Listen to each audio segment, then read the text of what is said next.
Okay. Well, good morning. If you're out on the West Coast like I am, or wherever, good afternoon if you're out in Europe. I'm going to be continuing the Amplio Capabilities and Patterns project, and I have some kind of new insights on this. It's funny, you always learn things more deeply when you try to explain them, especially when you're reflecting on the past.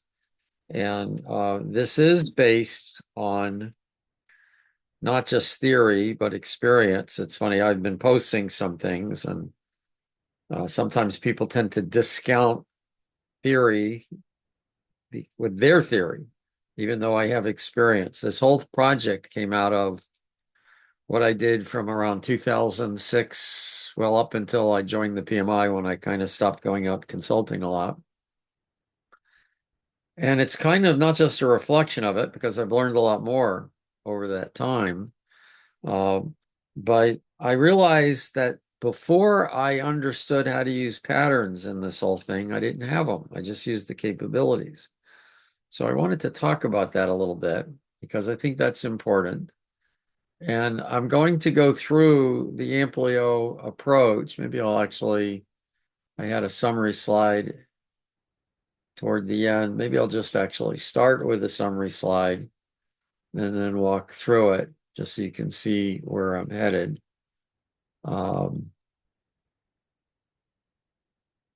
and basically, this is slightly different than what I showed last week because we talked about it in the Amplio University, the ACES program, and refined it a little bit and realized there's actually an option here that you can take, and it puts things. So just at a high level, it's not just a purpose, but you need a vision because you need to know where you're going. The Amplio does not tell you where you're going. It can give you some insights about what's useful, but it's up to you to really know where you're going. So what's your vision? What's your purpose? What's your purpose? How are you manifesting it with a vision? You can even have a mission statement in there as well, but I just need the purpose and the vision. And I found something interesting. I'll recount this very quickly, but and I've written a post on it, that there was a period, I don't remember exactly when, but around 2007, 2008, where I went to three completely different kinds of companies. I would go in, I'd do an analysis, and then I'd write out a plan of action for them. And what I found was all three companies were basically needing to do the same thing. They basically needed the same capabilities. They got to the end point differently because they were in different places. In other words, for me, if I want to go to New York City, I head east. For those of you in Europe, well, you could head east, but it's going to take you a lot longer than if you head west. So the interesting thing wasn't everybody takes the same path, but was that most everybody ended up in the same place, with the exception, of course, if you had external constraints such as working with hardware, working with government regulators, all sorts of things. There's high risk situations, but those just added on. This is one of the big things that seems to be forgotten in the agile space is that if there's a core stuff that doesn't always work all cases, but it reasonably works well for some cases, and take advantage of that situation. And what I used to do actually is do a diagnostic. I didn't have the tools I have now. I have much better tools. In Amplo, we've created a way to diagnose and improve mapping, but back then I didn't have the patterns. So I actually went straight to the principles and just figured it out. The problem with going straight to the principles is it takes a bit more experience and a certain attitude or mindset to do that. You're all capable of doing it, it's just a little harder. The patterns can be a shortcut. And of course, you need to deal with people. You need to know how to talk to them. You need to get them past their fear. You need to understand how to get them engaged. Okay, so that's the whole approach. It's more an approach. It's actually about learning how to be effective, is what it really is. And of course, I provide a support system and I integrate the people aspect into it. How do you learn with affordable, effective, convenient, continuous education? It's still shocking to me that very little of this is taking place other than, by self-running tools. Most people don't learn well that way. I do, actually. I learn a lot from books. I learn a lot from self-guided materials. but I don't actually, I learn better from books than I do from online courses. That's just me. I'm not saying it's general, but that's because a book I can pick up and take 5 or 10 minutes, like while I'm in line or while I'm driving. I can't do a self-guided course while I'm driving. That's worse than texting while you're driving. Uh, but I can read a book here and there, and then I surround myself with people who I can talk about it.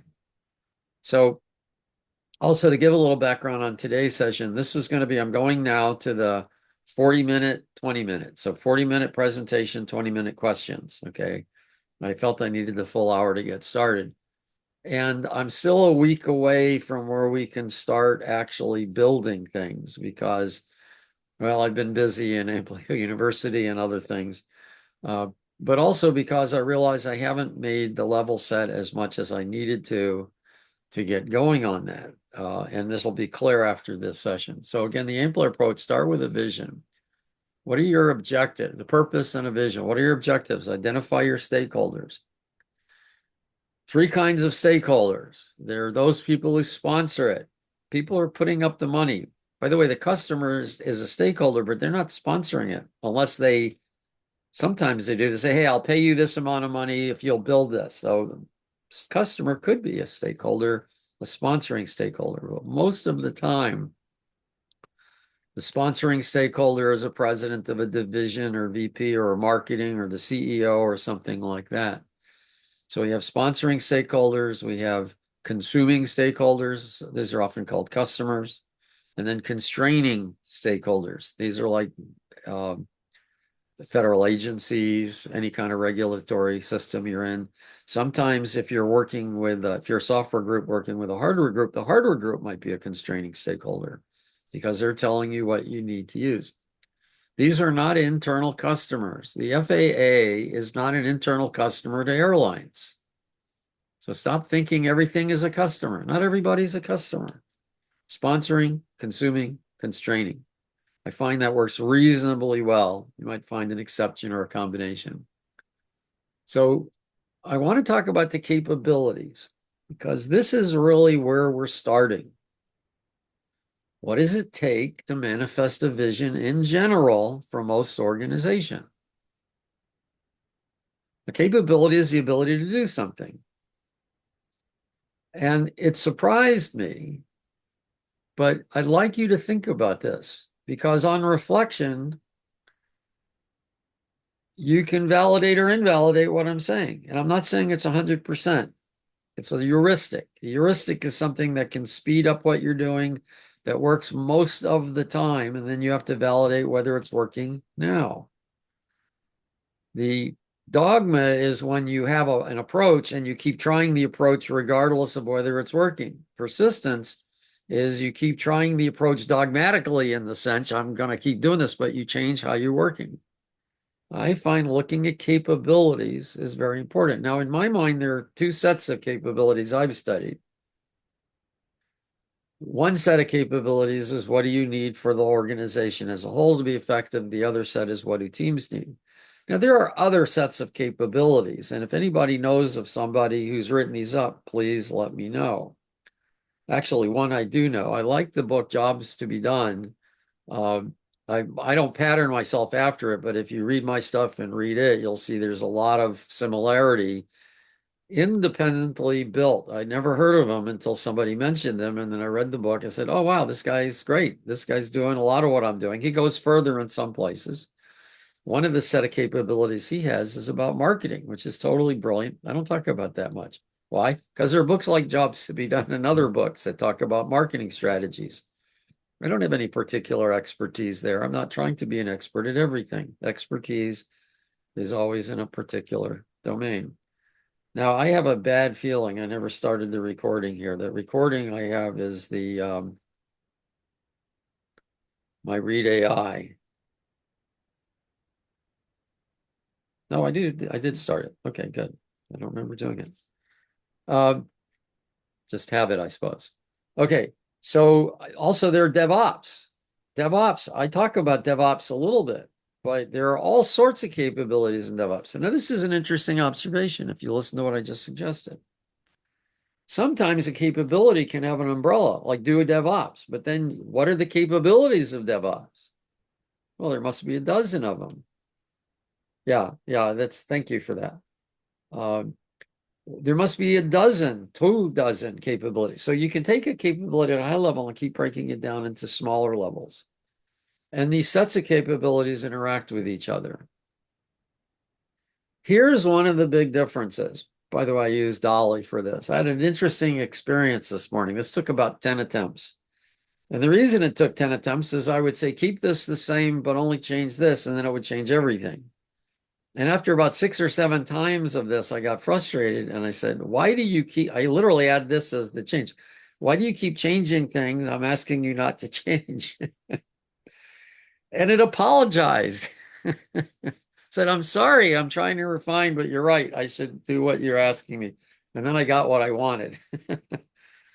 But it was like every time it got the essence. But this is what it's like arguing, like, oh, this meal, that meal, Kanban Scrum, obviously here. What I'm suggesting is instead of looking how you do it, you look at what you need to do. That's a capability. See, as a cook, I'm not a great cook, but I'm a pretty good cook. I know that a balanced meal will have like some protein in it, some vegetable in it, maybe a salad, that the different ways you cook the meal, that the items actually affects their flavor. Like, do you broil it, fry it, boil it, roast it? Um, what kind of sauces can you use? So sure, I learned cooking by following recipes. I was really meticulous because I had no idea what I was doing. So you can follow recipes and make things, but actually it takes a lot more work. The big insight I had in cooking was at the time I was dating, now my wife, this is a long time back, 37 years ago. And I would count the grains of salt when I followed a recipe. I'm just kidding. I wasn't that bad, but it was like I was that bad. I mean, I was so meticulous. And this had been going on for a few months. And I cooked pretty well, and she cooked pretty well. And we still not sure who was the better cook back at the time, but I'm the one who cooks now. But there was a big difference. She enjoyed her cooking. It was like a chore. She would just throw the stuff together because she knew what this stuff tasted like. I had no idea. What did basil? It's an interesting little green thing. I had no idea what it tasted like. I just knew they said to put it in. So I started learning what the pieces are. What's oregano? What's basil? What's bruschetta, which is a combination of them? What's pepper, salt, black pepper, red pepper, cayenne? There are differences. And I started talking about it, and I would actually ask the waitresses, what do you mind asking the chef what's in here? I can't quite figure this out. I'd ask Lee, my wife, what was there, and she could usually tell what half the things were. And then what I realized is that certain spices created certain flavors. That's obvious, but you could get a sense of things. Some spices combined would give you more than just the flavor. It would kind of bring back things, and even, we're triggered by our senses. You can use Mexican flavor to refresh Mexican stuff. Same with Italian, same with, oh, this reminds me of that. Or remember that great meal we had? It can be an emotional thing. And you could build up from the core of it. There've actually been a lot of books recently about this in cooking, about the science of cooking. And it's revolutionized cooking and food preparation and things of that nature. But if beginning chefs follow recipes, a little bit more advanced will mix recipes, but a really great cook will figure out what to do. And it seems like it's hard. You know what? In cooking, it might be hard. It took me years, but I don't believe it's hard when it comes to figuring out how to do agile, because you can get the capabilities and can we understand them? So this is why I'm focusing on this. Now, what I have here, I used to call this the GPS, and there's still a little debate going on what we should call it. But see, the GPS it was a nice metaphor, but a global positioning system actually tells you where you are. Okay. Well, the best way to tell where you are in my mind is to look at the capabilities and see how you're doing. If in fact you have these capabilities, you need to be effective. Part of where you are is discovering what you're doing and what you're not doing. What I really meant is what I've been calling the GPS was not just where are you, but where do you want to, and we not where are you and where do you want to go? See, we actually have where you are and where you want to go from these two things. What we need is what's the path? So this is a diagnostic. I know I rant about this every time, but I'm just so stunned that Agile doesn't have many diagnostic tools, at least not the popular frameworks. Theory of constraint starts with a diagnostic where you constrain. That's not always the best diagnostic. I was looking back at Don Reinertson's work, and he talks about there's a debate, find your constraint and fix it. But he says very often all you have to do is go to smaller batches. Oh, by the way, Ellie Goldratt says that too. Sometimes smaller batches is all it takes to bring a system into control. I don't always look for a constraint to start. Why? Because if I can see they're doing something wrong and I know it'll have an impact overall, I don't need to worry about the constraint just yet. Just clear out the mud, so to speak. So these are the main capabilities I've seen required at scale. Now, I haven't shown it yet, but I will get to this. These three right here are at the team. This needs to be expanded. And I'm going to show you that. I do have an expansion of this. In fact, I have it in a spreadsheet right now. These are basically what it takes to be effective at the team level. I'm not going to go through them now. But the reason I don't have it up on this diagram is you have lots of teams in one organization, and the teams will be in different situations. Oh, by the way, has anybody ever been in a company with 20 teams where all the teams had the same structure, the same objective, the same type of work, the same drivers? I'd actually say after you get 3, you probably haven't, but certainly not after 20. Then why are we looking for corporate-wide approaches for all the teams that we know have different responsibilities, different drivers? That's just another aside. But there are really two sets of capabilities that we have to attend to in this project. One is the organization, and the other is the team. And I'll show you that in another couple of slides. So here's how we do this. And I want you to think about this. This isn't really a value stream because value streams are kind of linear when you talk about it that way. We're not linear. It's really a network. And I'm trying to illustrate that by showing we focus on success, strategy. These are kind of phases of focus, not phases like phase gated. So I illustrate that with each one of these works on itself. There's feedback between them. In all cases, we're focusing on the stakeholders, not just the customers. They're one kind of stakeholder. And all of these have to keep that in mind. What I found very surprising, I tried it as an experiment at an open space in San Diego. I used to live down in California a couple of years, maybe 3. And I thought to myself, I wonder if people would get it if I talked in terms of their language and walked through it. So I actually did, went to a whiteboard and I said, the first thing we need to do is who are our stakeholders? Do we have a guidance for what's important from strategy? Is there an architecture we're using? Do we have strategies, budgeting? And I literally walked through this. I didn't use this, I didn't have this, but I would just walk it up on a board.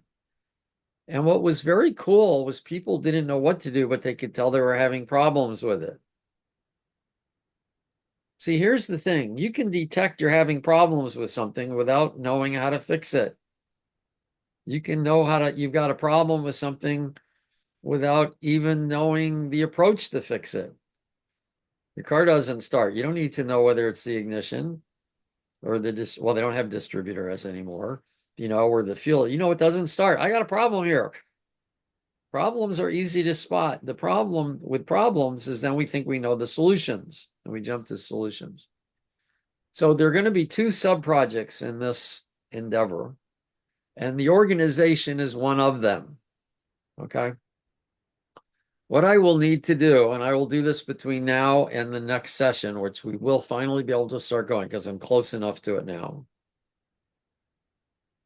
is to start having a way to store this stuff. Okay. I've been working on a book. I've reorganized this book, which is out online, but I don't really want anybody to go to it yet because you might damage things the way it's structured right now. But I've taken my Amplio development book and I've started organizing it in chapters. So this is stuff that had already been written, but I have parts like I talk about what's Amplio foundations, because that's a critical piece of this. I'm still using the old terminology. Part of this, which I'll do, and I'll show you, it's part of Amplio University. Well, I'll show you if you're in Amplio University, and there'll probably be documents otherwise. How do you prepare for the diagnostic? And then we have success, strategy, and budgeting, you might notice. See, success, strategy, budgeting, product management. I've organized this book has these capabilities. And the first thing I want to do is not worry about the patterns. There's a lot of excitement about patterns. There should be excitement about patterns. Because ultimately, I think when you define the capabilities and the patterns, you can get a lot done. Here's the thing.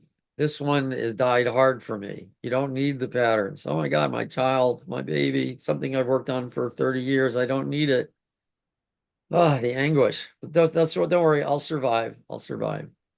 And the reason I know this is because, as I talked about the diagnostic and improvement mapping, in other words, we take this and we walk through the generic value stream. I didn't have patterns. I knew patterns. I knew patterns in the 90s. I studied patterns. I've been doing patterns for 30 years. Now, when I say patterns, I mean Alexandrian patterns, solutions to recurring problems in a context. Those last three words make all the difference. Most patterns I see in the agile space are just solutions to recurring problems, and they presume here's universal or a context. But back then, even though I kind of knew the capabilities 15 years ago, 20 years ago, I realized, wait a moment, Al, you didn't have the patterns. You didn't think in terms of patterns. You just thought in terms of the capabilities. And you thought in terms of something else. So there's something interesting. I could use patterns. That's maybe what seduced you. And we will get to them. Not next week, week after is my expectation. Because I want to get the capabilities and the diagnostic down. And that'll take another week, but we'll have to start putting it in. But here's what I did actually. I used principles in the physics of flow. Now, I didn't have them back then to the degree I have them now. Back then, it was a combination of I knew what I was doing, I had a lot of experience. I could just see the world differently. You know how experts see worlds differently? That's where I was.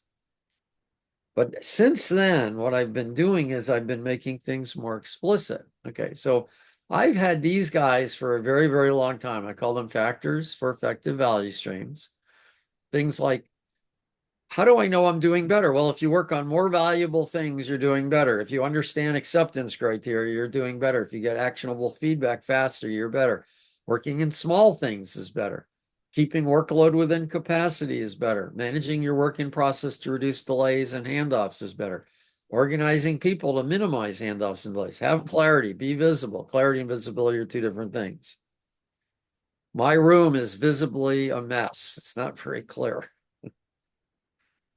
The big joke in my house is every now and then we discover a desk. We just thought the materials were floating in the middle of the room. But then when I clean them off, oh, uncle, there's a desk under this. Oh, amazing. But then they learn how to float in the middle space after. Got to get that desk back. Anyway, and then what's the quality of the product? In other words, if you make a change and it improves these, things get better. Now, I knew some things about this intuitively, but it wasn't until I read Ellie Goldratt's book, The Choice.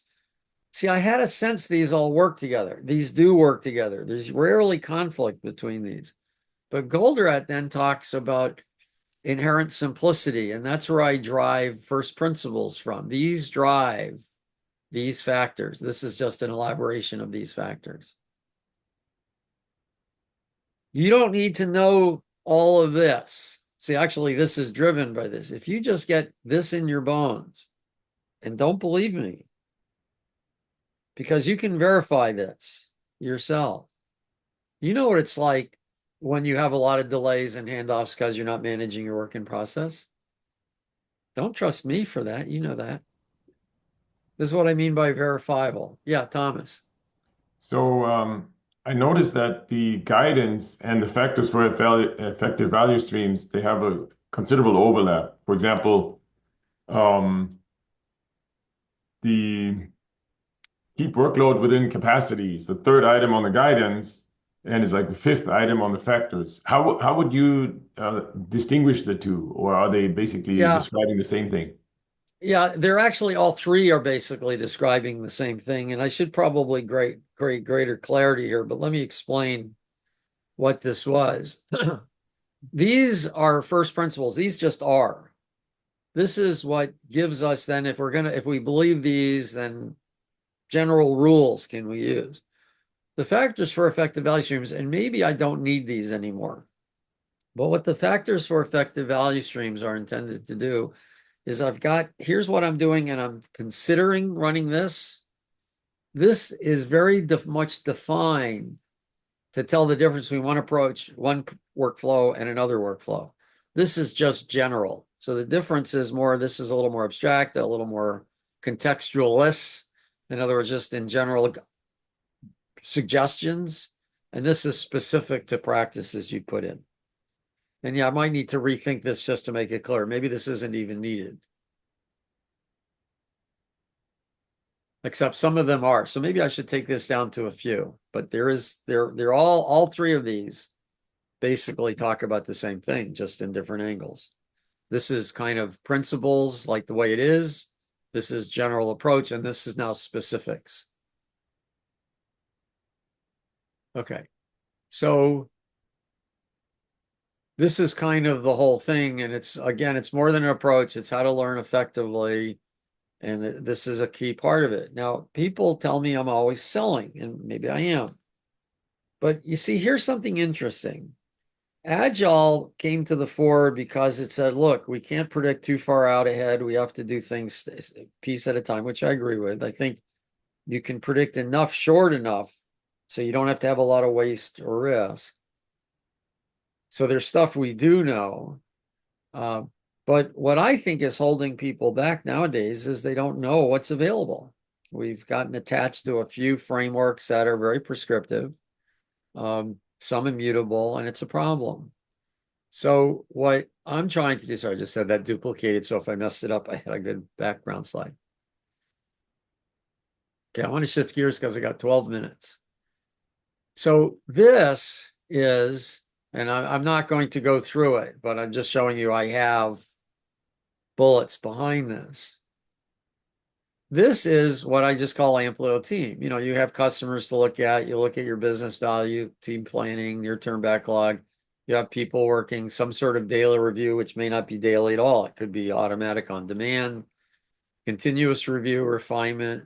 You know, this looks a little bit like Scrum. Why? Because Scrum is generic team agile. The thing is, this doesn't require increments, doesn't require, it is iterative, but it doesn't require sprints. It can be flow or um, sprints.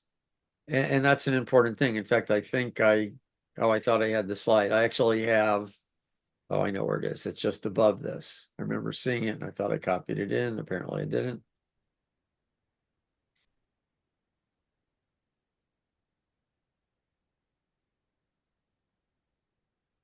See, if the capability is to have a set period of things you're going to work on, the question is, what is that? Well, should I do daily time boxing? You know, every day we'll decide what we're going to do next, and it's this kind of a flow model. Should I use sprints? These are different ways of manifesting the capability of having a short-term time frame to get my work done and see how I'm doing. And this is a decision making.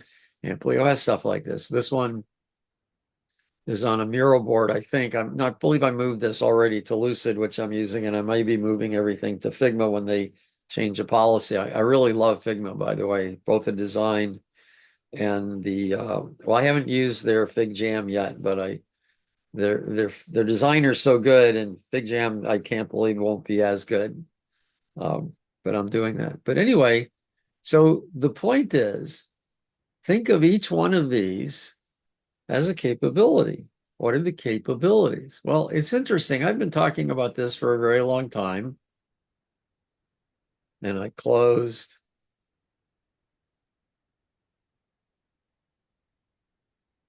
Don't know why, but I closed. Maybe I didn't. Oh, here it is. I got it right here. I opened something, closed it. Okay. I've been talking about this for almost 20 years, except now I'm talking about it, I think, in a more gettable way. I used to call this Scrum as example. In other words, in Scrum, you use sprints, but why? I mean, not why, like, oh my God, why are you doing that? No, I mean, why? What's the purpose of the sprint? What's the purpose of sprint planning? What's the purpose of the daily Scrum? What's the purpose of the sprint review? In other words, when you start asking, now I used to have a why, and I'm realizing what's the objective? What's the capability?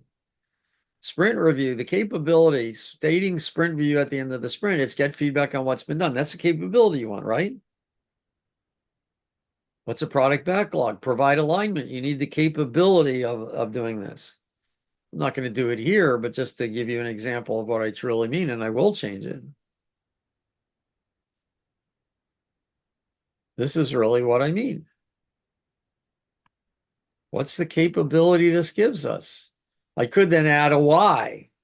Well, if you don't have this, you're messed up. You're going to have problems. Yeah, that's actually even better. So, like this, that's why I like talking to people because I figure out what I really mean. Sometimes you have to listen to the words that come out of your mouth and ask, huh, did I mean that? That's how I got introduced to pairing, by the way, why I like pairing. I was a CEO, CTO, not CEO, I was CTO, CIO of a company, and I was incredibly overworked. And I hired somebody, and on their first day, it occurred to me, oh, somebody needs to talk to this person, and I'm the only one who can do it, and I'm way too busy. So I just had him sit next to me and I just paired with him. I told him what I was doing. I was listening to what I was telling them, and I found out a lot of the times what I was saying wasn't true. I just assumed it was true. Man, I went so much faster. I solved all sorts of problems. Anyway, that's what we're talking about here. These are the capabilities, and I list them in the next slides. I will start making these slides available, by the way. So these are capabilities. Have a business backlog. Amplio team planning. I don't know, is it day? Is it sprint? So I just call it Amplio team. Yeah, I need a near-term backlog. They're just not that many. But here's what's interesting. And then I'll wrap up and we'll just take questions.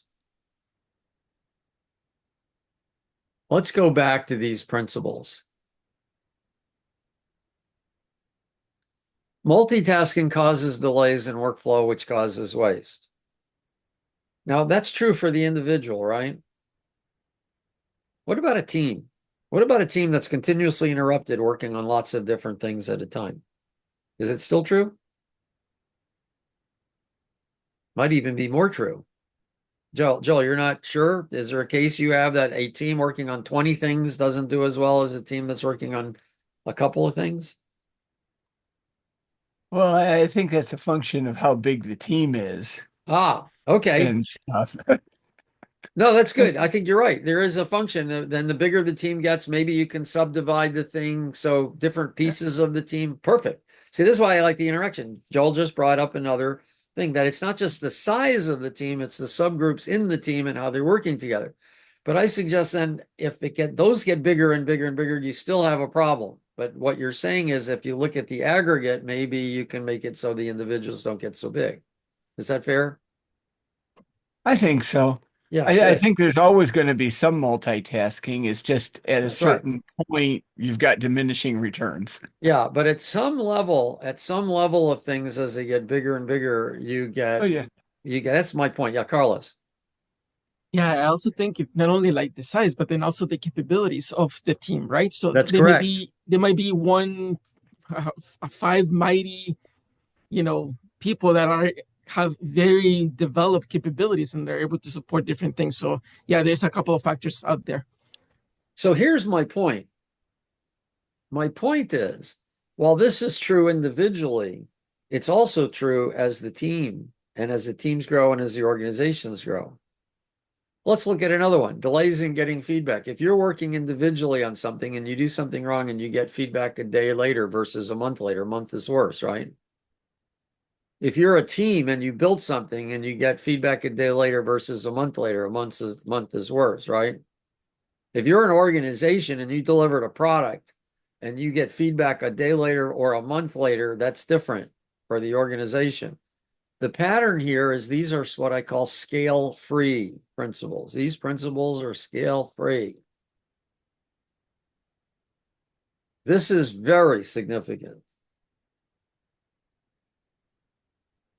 Handoffs between individuals or handoffs between teams, handoffs between organizations. And, you know, the point is, these are scale-free. Most of the things that are dealt with in the agile space are not scale-free. They say how to do it at this level, how to do it at that level. Why is this important? Well, it's important because I literally, in 2008, yeah, I looked it up. It was 2008. I was at a client and they were working. In fact, I think I have this written up in a case study in Word. It's also online, but I'm going to just pull it up here.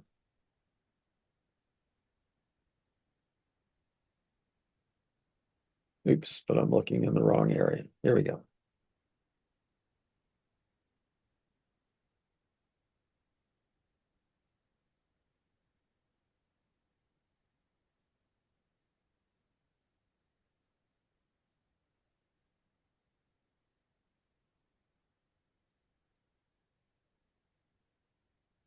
This is a case, I'll leave a link on this, where you had different groups organized, different people organized in different ways. Okay, this is, I tell you what, I'm going to go to the case study on the web. I don't know why I'm not doing that to begin with. Because this is actually very significant, what I did. And people tend to discount. See, sometimes something works and you have a theory as to why it works, and then people say, oh, you just have a theory and that's not really what's so. But and that's true. At the point it worked once, you have to be a bit suspicious. Maybe this won't work again. But then after a while, as you build the theory more and as you understand it more,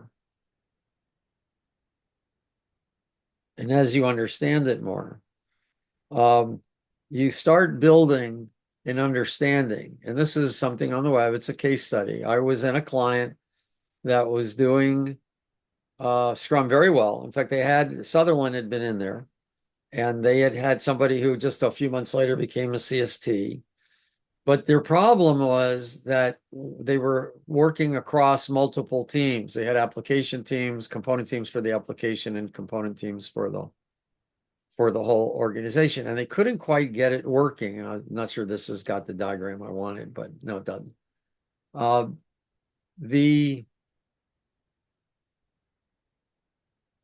Oh, I know where it is. Sorry, I should have pulled this up and I didn't. But now I remember where it is. Because I had pulled it up. I just let it go away.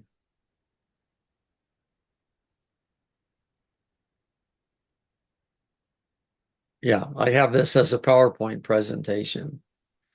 And what I did, so we had this problem.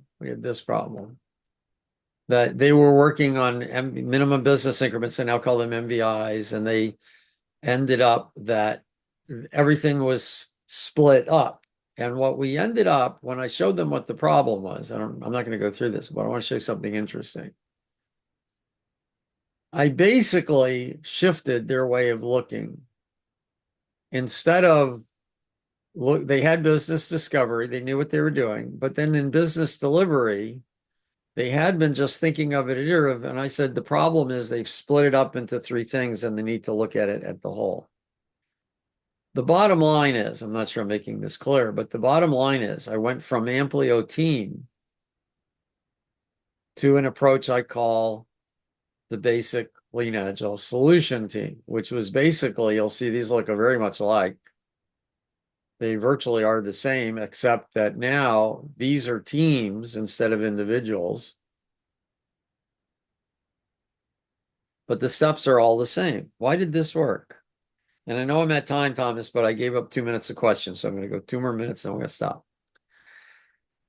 So The reason you could do this, and I did, I went in there in like 2 or 3 days. I basically created what I call the Basic Lean Agile Solution Team, which you can think of as Scrum at Scale, but based on Lean. I mean, Scrum at Scale came later, but it basically is the same idea, how do multiple teams coordinate with each other. And I was able to do this in a matter of a couple hours. Convince them, get them, not convince them, but get them to see it. And the reason, see, this is the same stuff. It's now just at scale. The reason is if when these capabilities are discussed in a scale-free manner, then you can make massive changes. This difficulty companies are having at scale is because they're not paying attention, in my mind, to the key things. They're not paying attention.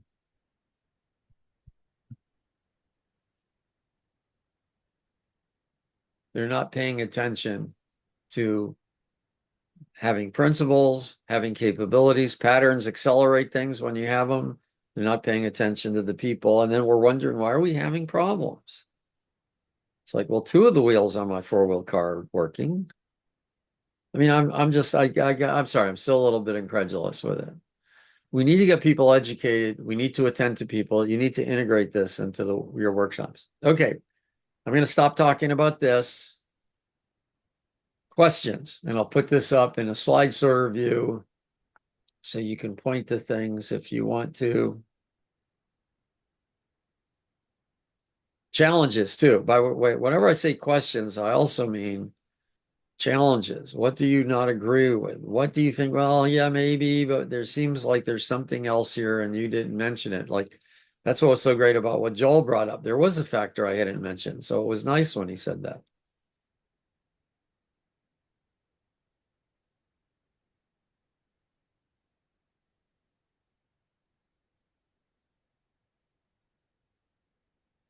Here, I'll put this up just in case anybody wants to, because this is, you should be able to verify these on your own experience.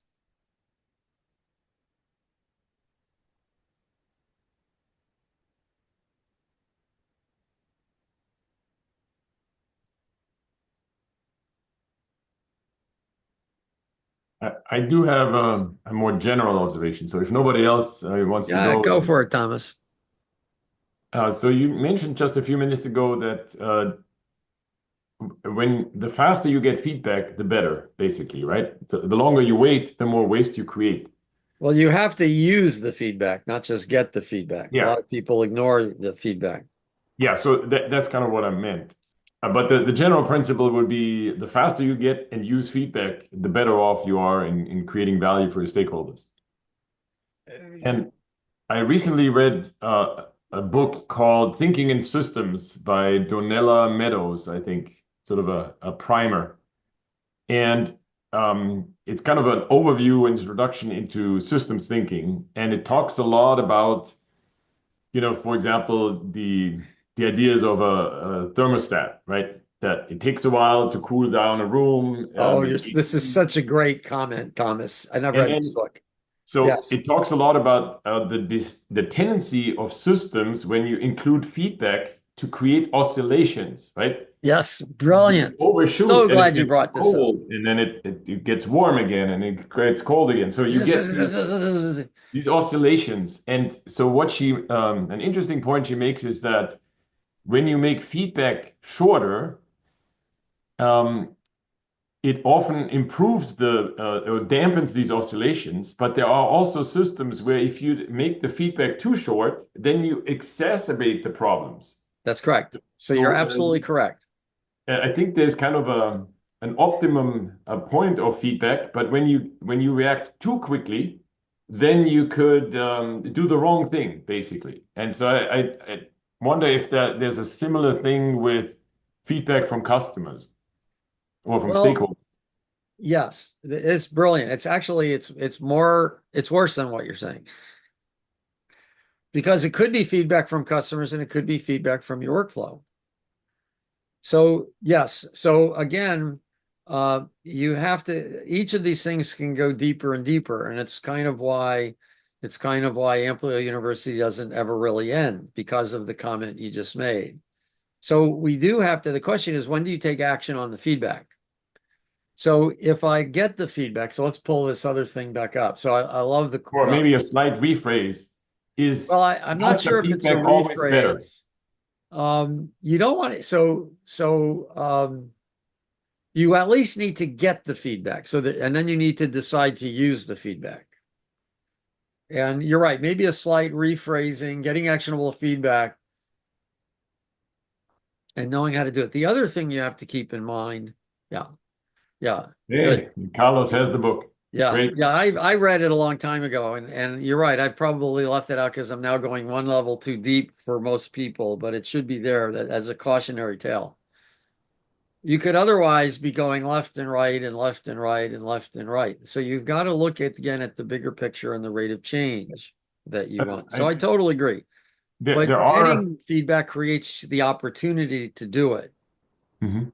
By the way, if you are, let's just take this another step further. Let's just say you were getting feedback and you didn't know about this oscillatory effect you're talking about. And man, we got this feedback and we jumped over there. And then we got this feedback and we jumped over there. And then we got this feedback and we jumped over there. Might it not be something you should discover in your retro? Because customers are like that. If you ever built systems for hundreds of customers, which I have, you find they tend to have conflicts. So part of, one customer wants this, another customer wants that. And one of the problems is you need to make these decisions. In fact, I think I'll go back and reread this book because it's such a great point. The question is with customers, you can get around the issue by looking at the bigger picture. What does the customer base want? So when I would put in options for customers, I would do it where they were typically tailorable because otherwise I'd be going back and forth. Do I do it this way? Do it that way? Do it this way? That way? I'd let them change, let them decide. But And that's only part of it. I would also say that there may be scenarios where some oscillation in the system may actually be desirable. I think some people talked about this as so-called polarities. For example, you may have, as an engineering organization, the two conflicting goals of reducing your technical debt in the legacy system and developing new features. And what often happens is that organizations, for a while, they focus on the tech debt, like one sprint to deal with technical debt.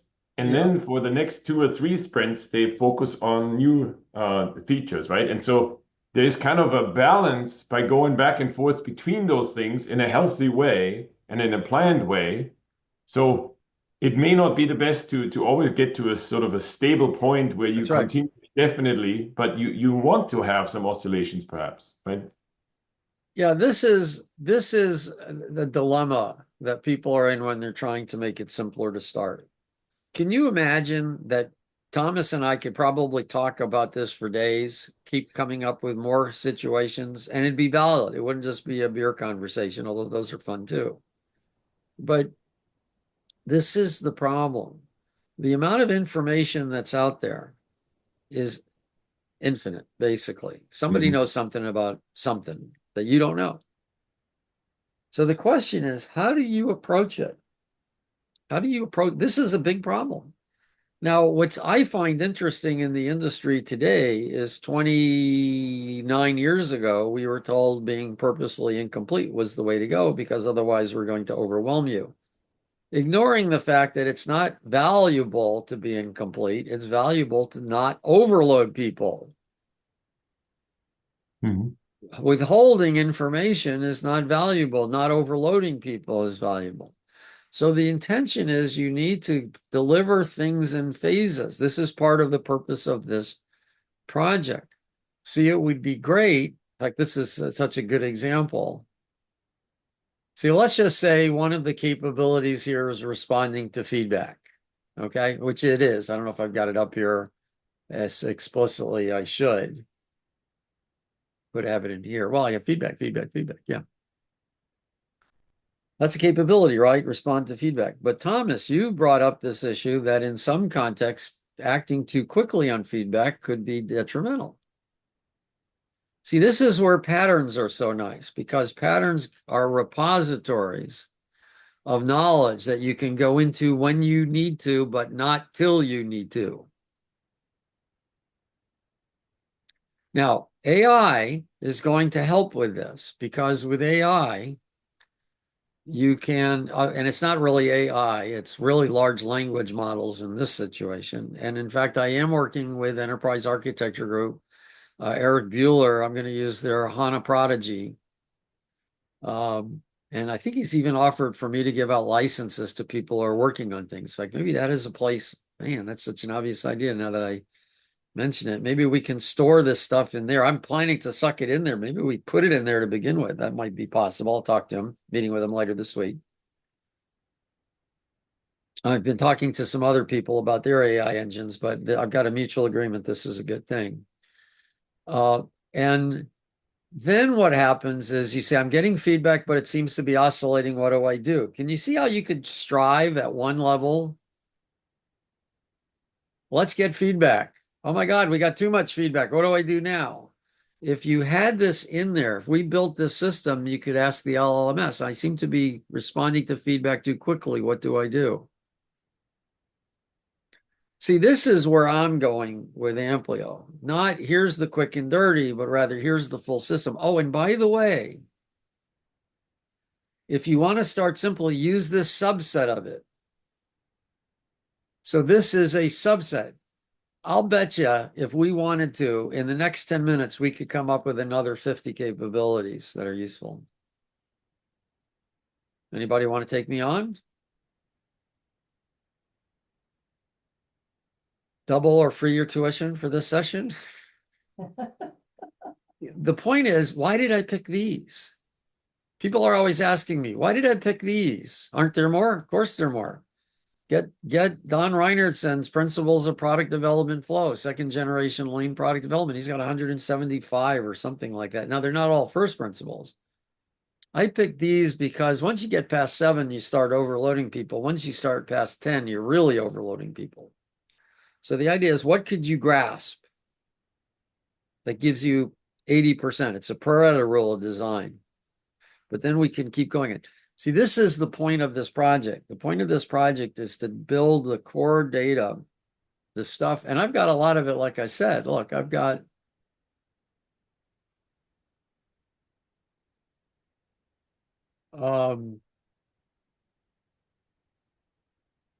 I've got 2 books that encapsulate this. Each one's about 300 pages. There's a lot of material I already have. So it's a question of organizing for manifesting, and then these are the more at capability level than at the pattern level.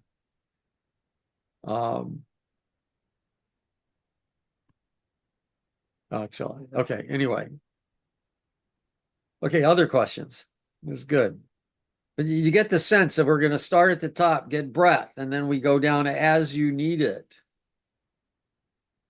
By the way, that's how you read this book. I've said this before, but I'll say it again. Pull up the. By the way, I am getting into with open agility, open space with Dan Mezek. There's a lot more overlap, and we've been quibbling over silly things. We've stopped the quibbling or working together. He's got a project going on that's really good. The thing with this, when you look at this book, it's like, oh my goodness, I'm overwhelmed. How can I read all this stuff? You don't need to. You need to read it when you need it. In other words, read this chapter on the principles of flow. It's just a few pages.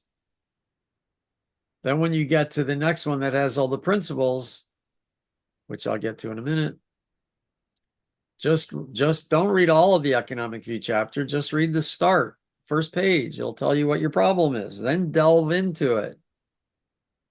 This is how I learned design patterns, by the way. I didn't read them all in the design patterns book by Gamma, Helms, Johnson, and Vilcides. I read the first 20, 30 pages, got a sense of what they were. Actually, it wasn't this simple because you can't understand the book just by reading the first 30 pages. But once I understood it, I then just went through the patterns as I needed. Okay, other questions? Susan, yeah. The oscillating feedback reminds me of a problem I've come across in requirements where there are critical stakeholders who have conflicting requirements. And if you don't resolve that, you are going to get this oscillating feedback. Yes. So how do you resolve that? That's such a great question. And I have an answer for it. We did this very well at Net Objectives. I'm just doing what we did back then. This is not theoretical. Most of what not most, yeah, maybe more than half of what I got at Net Objectives is stuff we did at Net Objectives. Let me pull this back up.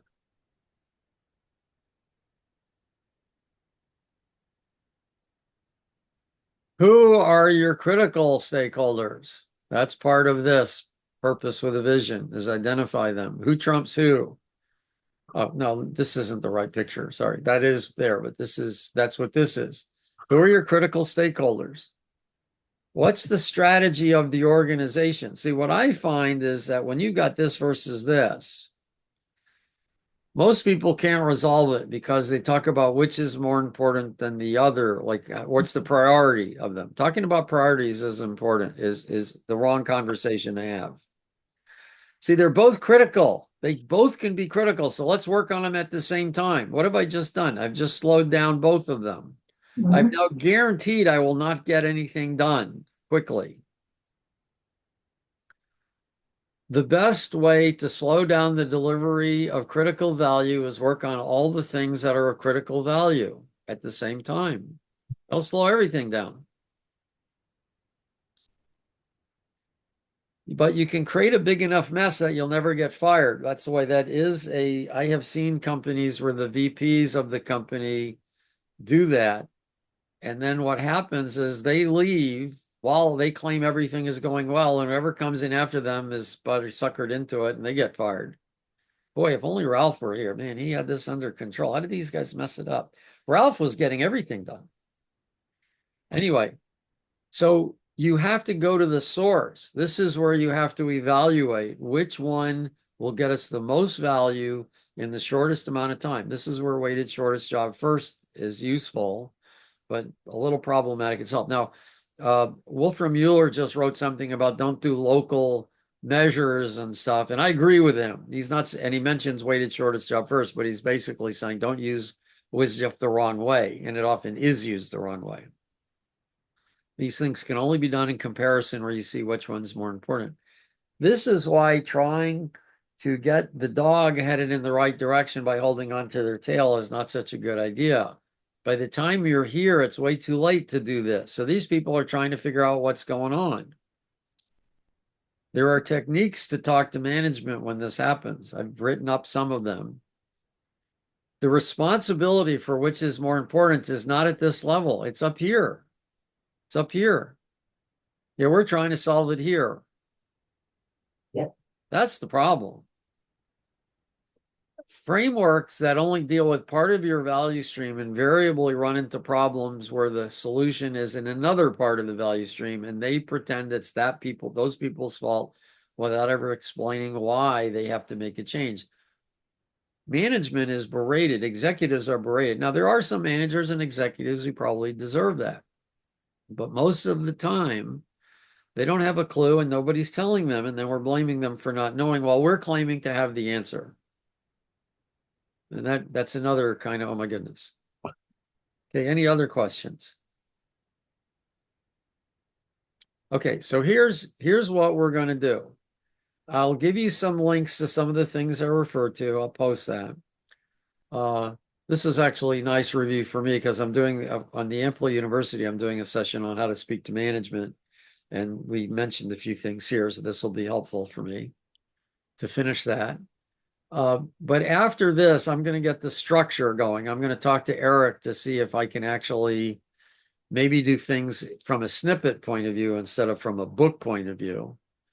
And in the process of that, we can use HANA Prodigy.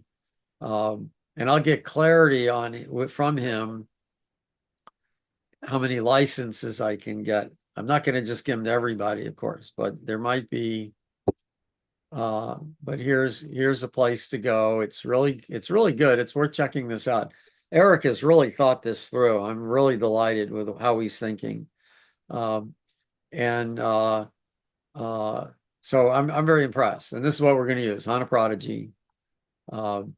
And what I like about it is he doesn't just have an AI engine here. He's got a way that you could use it in an organization So there's both individual knowledge, group knowledge, organization knowledge. So you don't have to solve the same problems over and over again. So hopefully I'll have something like this next week, but I for sure will have some way to start storing snippets and we can get to it.